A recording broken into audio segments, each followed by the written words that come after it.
Специјалното обвинителство е спремно да ги предаде и предметите и доказите. И државното обвинителство е спремно да ги прими, бидејќи вчера со допис го извести СЈО. Но никој не открива кога и како ќе се одвива оваа процедура која е обемна, но и кој ќе стави подпис и печат на предадените папки.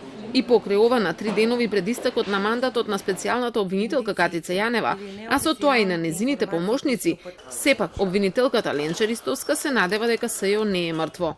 Ние многу пати апелиравме за важноста за носење на тој закон и последното наше соопштение апострофира од повеќе причини зошто е важно да се донесе тој закон, така што СЈО се уште постои, се уште функционираме, по законот за СЈО до 2020 постои септември, така што верувам дека ќе најдат начин. Јас се уште не губам надеж и верувам дека ќе се најде известно законско решение. За се останато ве молам, стварно се брзаме на суд, се брзаме на суд, кога од понеделник нема обвинители, нема тим. Не знаеме дали нема да има или ќе има, ќе видиме, се бориме за сите вработени и за истражителите и за обвинителите.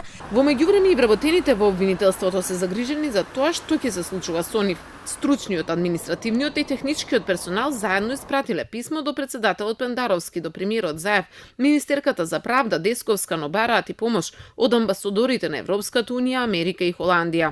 Сметаат дека во законот за СЈО е регулирано дека тие треба да се вратат во редовното обвинителство на позиции кои се речиси исто платени како досегашните.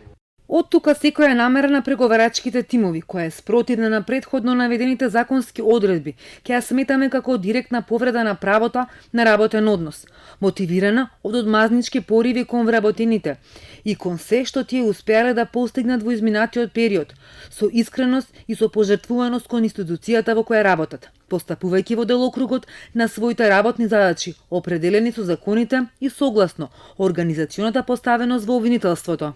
Во меѓувреме и денеска во Кривичниот суд беше одложено рочиштето за случајот на СЈО Талир, за разлика од претходните денови кога судиите ги одложуваа предметите со објаснување дека е неизвестно кој ќе биде правен застапник. Денеска судијата само побара време за да ги разгледа доказите. Адвокатите пак бараа одложување бидејќи Катица Јанева е во притвор. Кој ги води тие предмети во овој момент? Човек кој што е во притвор. Затоа што законот за СЈО е така конципиран да само еден човек има овластување.